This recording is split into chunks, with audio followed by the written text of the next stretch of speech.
Hi, how are you doing, students? We are now on Chapter 7 or Module 7 of Computer Concepts, CPTR 114, entitled Digital Security. This chapter is very important because it's not just for IT guys. This topic is applicable for everybody. There are 5 sections in this chapter or module. We have basic security, and then we'll talk about malware and what are online intrusions and how are our communication being intercepted, and the last one is social engineering. Um, in this section, we'll talk about what is encryption and authentication and passwords. They are a very easy topic. Um, a brief introduction about encryption right here. So what is encryption? Basically, when you encrypt, you are transforming a message or data file that that message is hidden from unauthorized readers. So basically, if let's say you type an email, and when you send that email is actually in plain text, is the original message.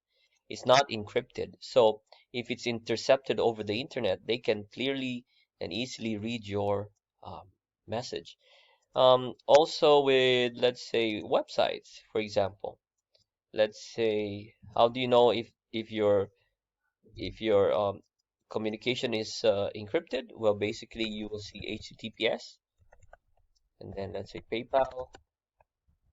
So when you type your password and your username, when you sign into PayPal, um, because there's encryption there, um, then you're assured that when you press submit, then your username password is encrypted. It will not be if it's in some case where it's intercepted, they will not be able to read that information easily. So when that message or information is encrypted, it's called a ciphertext. Okay, it's called a ciphertext.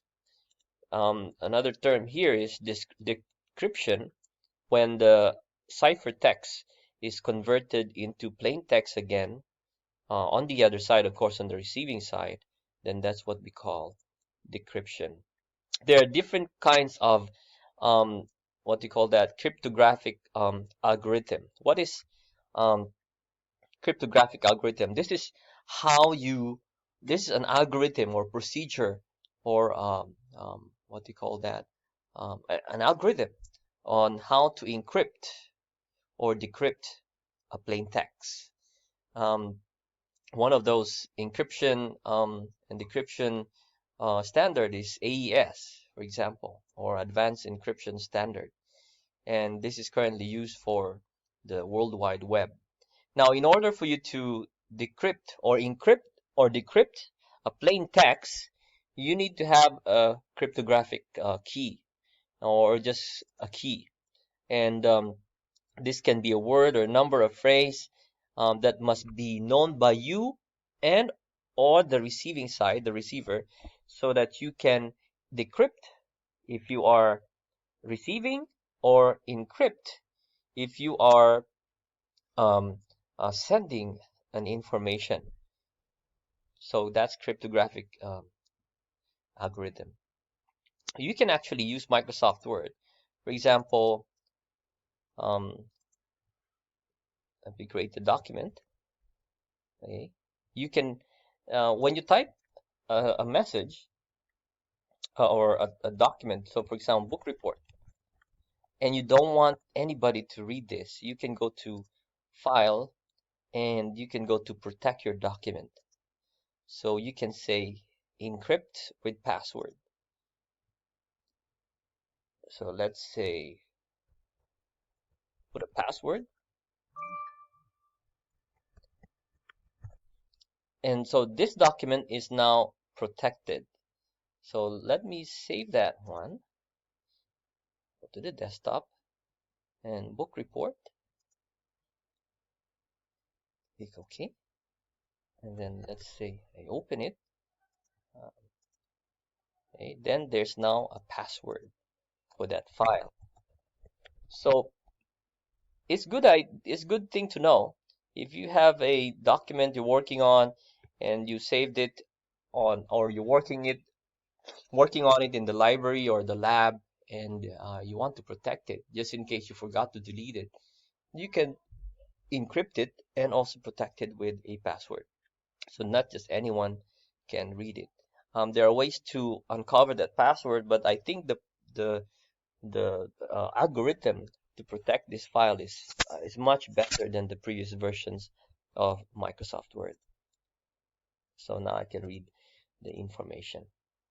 Okay. The next part is authentication. Authentication, we have different kinds of authentication protocols. What are those authentication protocols? We have passwords, which you're used to, pins, which you use on ATMs or your bank ATMs, or biometrics. Biometric authentication, just as fingerprint and facial or face recognition. Um, so basically, you need to enable this on your devices if you don't want just anybody to access your data, your computer. Um, Android has a lot of um, encryption or authentication protocols. There is also an additional two-step verification. On in Sarah, we have what we call two-factor authentication, where you enter your password, and at the same time, after you enter your password, it will send you an SMS to your mobile phone to verify that you are actually the one logging in. These are just the settings for authentication. Um, Windows has also different password options that you can configure. You can go to this menu right here. I don't have to go through that. Mac also has different protocols, authentication protocols, and first and foremost, they have the password settings as well, which can be found on the security and privacy preferences. You can also do auto login without a password, which I don't recommend if you are letting anybody else using your computer, just for privacy purposes. So most of us use passwords, and um, of course, you want to make sure that your password is strong. Why? Because if it's if it's a strong password, it's difficult to hack. Um, it says before that what do you call it? Conventional wisdom says that the strong password must be at least 8 characters in length. So, for example, um, you an example right here. So let's say p at ssw0rd. So this is 8 characters long, and they say it's a strong password already. But for additional security, in AIU especially, we made it double. So you can double that one. Okay. So it's as you can see, it's still a strong password, but it's easy to remember. Okay. Of course, you will not use the word password. Machines may know it already. So, um, and a strong password must have what? These 4 characteristics. Yeah. So let me copy that one and put it here. So you must have an uppercase letter, a big letter. So here we have P as big letter. You have numbers. I don't have numbers. Oh, I have number here, 0, right here. And symbols. I have at symbol right there. So that's a strong password right there. Okay. Now, why do you need to have a strong password? Because there are different attacks.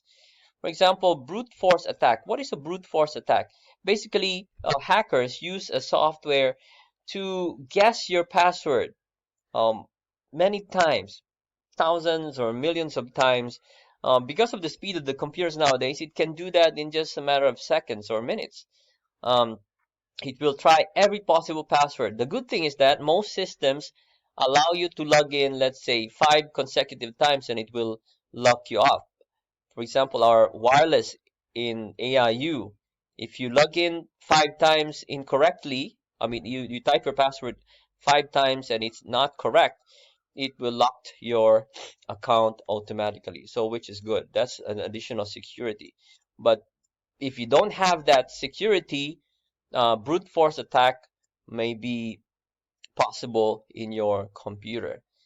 Another kind of attack is a dictionary attack. So if your word if your password is coming from any words in the dictionary, just like, for example, apple or banana or whatever, and is rendezvous, that can be hard.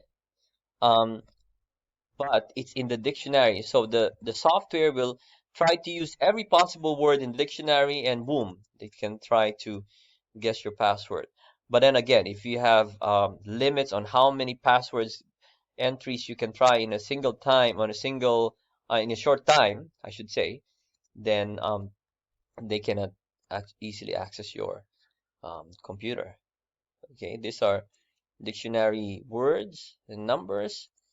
Okay, um, another one. Those are easy words, passwords to guess. Okay. Weak passwords include the following. Okay, words from dictionary, double words such as pass, and they're the same. I've used here password. It's a bit difficult. I can make it more difficult by just adding here and then here. So that's difficult to guess. Default passwords such as password admin system and guess. You don't use that. Or your date of birth or your telephone number. You don't use those passwords because they're very easy to guess. Or what do you call that? With sequence. Okay, like 123 or 2018. Or here I've used passwords. As you can see, don't use that. Um I use that for example, but I will use a different word and then jumble it up a bit so that it will be harder, but at least it will not be easy to crack, and it's easy for me to remember. Any sequence, do not use any sequence, okay?